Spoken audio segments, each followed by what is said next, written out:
आज जी वेळ आलेली ना माझ्यावरती ती कधीच मी विसरणार नाही आणि मला वाटलं पण नव्हतं की अशा काही गोष्टी इतकं छान होऊन लास्टला असं काही होणार आहे माझ्यासोबत. तर नमस्कार मंडळी, ही ऑर्डर होती मला लोअर परेलवरून आणि ही माझी आहे भाची. ती मला सजेस्ट करत होती की माऊ इथे क्रीम लाव, असं कर तसं कर, सगळ्या गोष्टी आणि मी तिचं ऐकत होती. तिची मम्मी गेलेली हॉस्पिटलला, तर तिला मला सांभाळायचं होतं आणि मला केकची ऑर्डर पण होती. तर हिला सांभाळत बसले असते तर माझे केक राहिले असते, तर तिला मी बोलली तू बाजूला बस, मी सगळ्या गोष्टी नीट करते.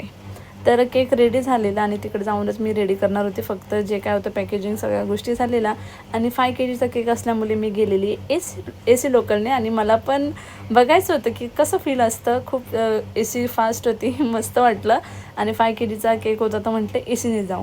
त्यानंतरला आम्ही परेलला उतरलो आणि इतकं म्हणजे तिकडे मला टॅक्सीज, रिक्षा म्हणजे काहीच नाही, ओला उबेर काहीच नव्हतं मिळालं आणि माझ्या जो हातात केक होता तो 4 KGचा केक होता आणि मला शेवटी स्टेशनवरून त्या लोकेशनपर्यंत 18 मिनटं चालत जावं लागलं आणि माझ्या हात इतके दुखत होते की 3 दिवस ते थांबले, म्हणजे पूर्ण मसल्स जे असतात ना ते पूर्ण दुखत होते आणि मी विसरू पण नाही शकत. मी अक्षरशः थांबून नेत होते.